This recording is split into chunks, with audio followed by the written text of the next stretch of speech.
Hi guys, welcome back to my channel.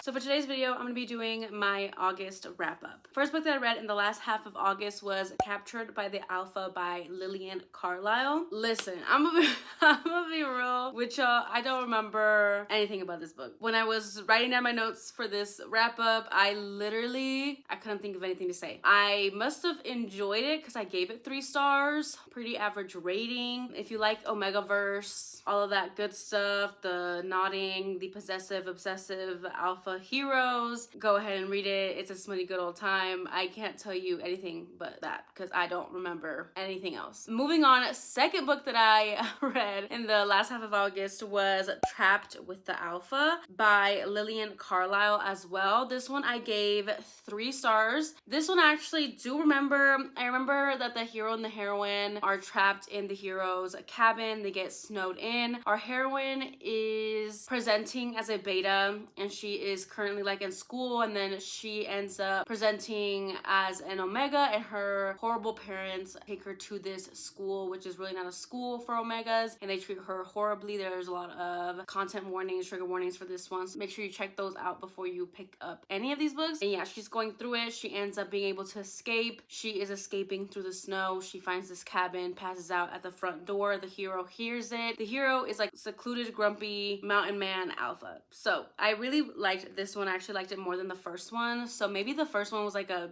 2.5.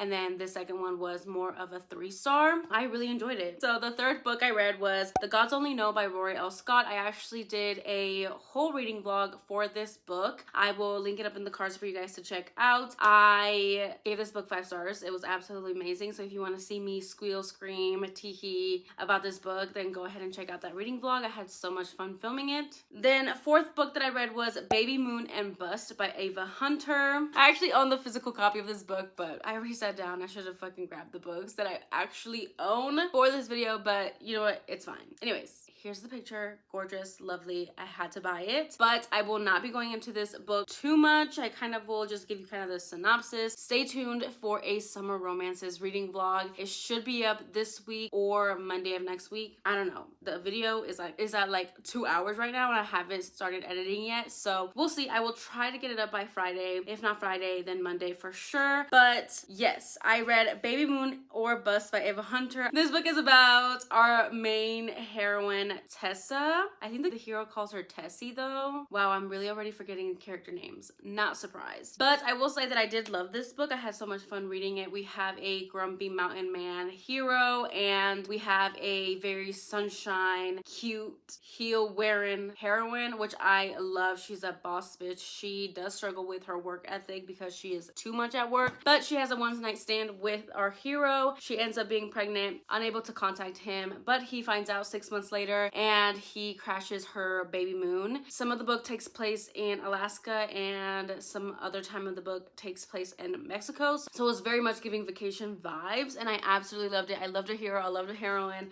but stay tuned for that vlog because I will go into so much more detail when I am actually reading the book. So moving on, I ended up reading Wretched by Emily McIntyre. This book I gave 4.5 stars.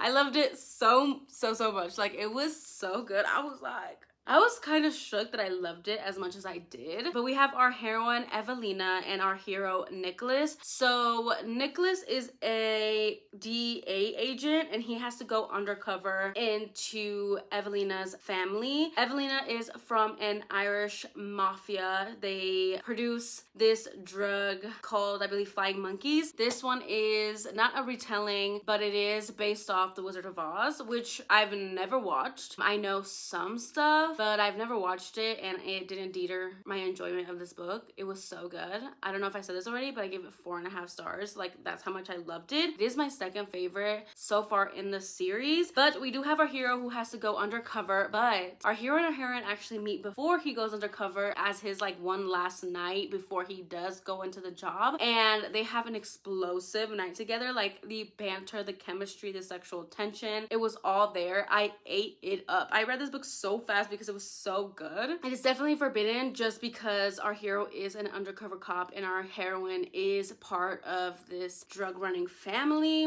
I absolutely loved our heroine. She was such a badass. Like, she was so hardcore and like she took no shit. She gave as good as she got, and she does have a very hard exterior, but she has a gushy interior. I loved our hero because he was such a cocky, arrogant hero, but he was like confident in the best way, and the way he carried himself, he was just so hot. And the banter between both of them and the things that this man says, the smut, I will say there's like a gunplay scene that was very hot. I was just like so shook. I was so shook. I was taken aback by how much I loved it. It was everything that I wanted and more when I was reading it. Next up, I read People We Meet on Vacation by Emily Henry. This one I will not go into too much because this is another book that I read for that Summer Romances reading vlog, but this one is about Poppy and Alex, and they were best friends for the longest time, and then 1 year after a certain vacation they just never spoke again, and I think it was like 2 years later when they kind of reconnect. They go on this vacation and they kind of have to figure out their problems and see where their relationship could go. I go into heavy detail in my reading vlogs, so that's all that I will say. This was my first Emily Henry book and I was not disappointed. Then next up, I read The Alpha Salvation by MARLOWE Roy. So this book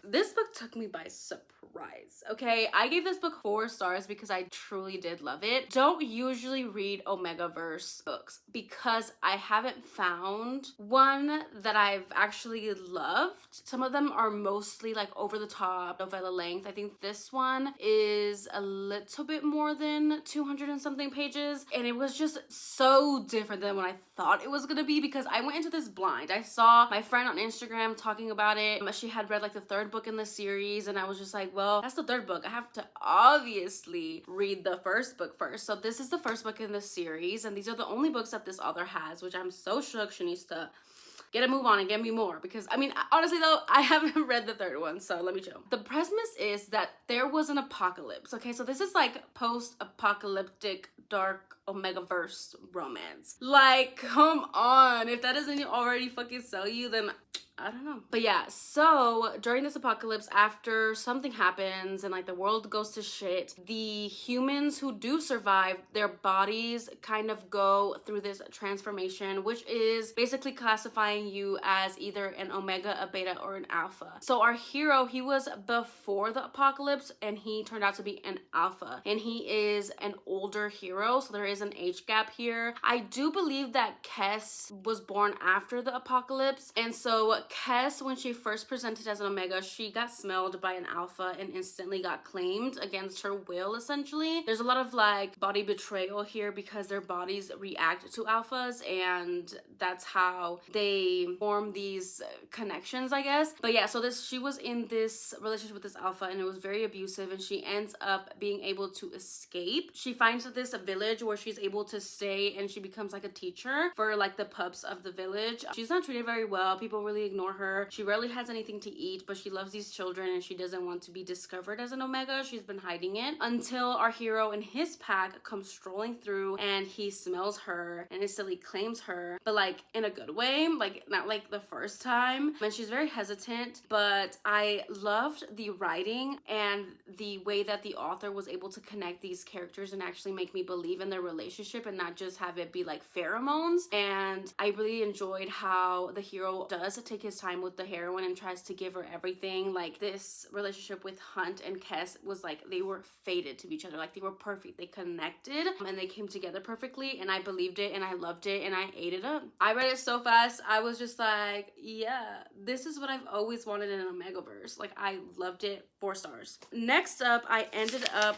reading Not My Type by Evie Mitchell. I own this as well, but I forgot to grab it. I gave this 3.5 stars, but I'm running it up to a 4 because I really did love this book. This is about our heroine Frankie and our hero Jay. So Frankie is in a wheelchair. I loved the disability rep in here. I thought it was done so well. Like, every time I read a book that has disability rep in it, I learn so much. So I love the way that Evie Mitchell portrayed that in this book, and it is a novella length book. By the end of it, I did believe in the relationship. And we have our hero Jay, who is a playboy hero. He has a lot of trauma drama, which he's a little insecure in himself, and I do love me a slightly insecure man in my romances sometimes. And he also does shibari. So our heroine owns this podcast where she talks about all things inclusive, called All Access Podcast, which I thought was so cool. And you learn so much on there as well. She asked Jay to join her podcast and to teach her about shibari, and that's how they kind of form this connection. They start going out. The hero can't stop thinking about her. He feels a connection towards her, but he's very iffy. I overall liked the way that the story went. I thought it was very well done. I had a good time. I thought it was so cute and so sweet, and it was a lot spicier than I thought it was gonna be. There was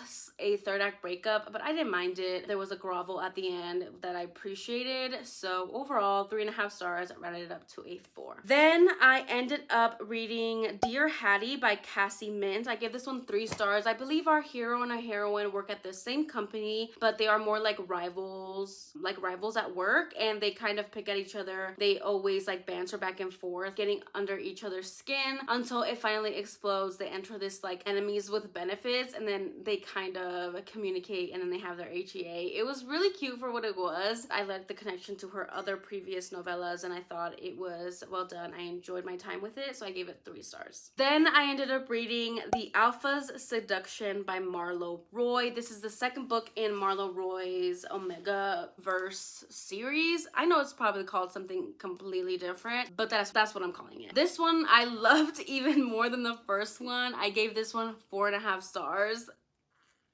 It was so good, y'all. So we have our heroine Della and our hero Cal. So we have Della. She was from before the apocalypse. So she is an older heroine, younger hero, because Cal is from after the apocalypse. So I really enjoyed that aspect. We see a lot of knowledge from Della and like how she sees herself, she sees the world, how she was before and how she is now. It's just so different and so cool to see, especially with the characters that had a life before the apocalypse and then now have to continue living post-apocalypse. So it was just so cool to me. Like the concept of these books is so crazy. I really enjoy them. And Cal, he is your typical younger hero, possessive alpha. He is also very like country, like he has that like southern charisma. He is just so cute. He instantly smells Della, and Della had not like presented, so she always assumed that she was like a beta, and she's never been like smelled by other alphas or approached by other alphas, and like she's never been like triggered in her heat or anything like that. So when Cal approaches her, she feels something, and then the more like they spend time together, she gets like her omega instinct gets triggered, which then she's like, oh shit, like I'm an omega. And I really liked this one as well because it was giving very much Fated Mates. I like the fact that our hero was the one to trigger the heroine's like omega verse title. So yeah, I really like that we can see that the heroes are like meant to be with our heroines. Another reason why I totally enjoyed this one is because Della is very hesitant to be with Cal because Cal keeps claiming that she's an omega, and she's like, no, I'm not, like you're fucking crazy. Something happens in the pack, right? And he's like new in the pack, and he has like this other traumatic past from his previous pack. So he's in this new pack and something happens. He thinks he's gonna get blamed for it even though he was in the right, but he can't leave Della because he knows that they're mates. So he kidnaps her.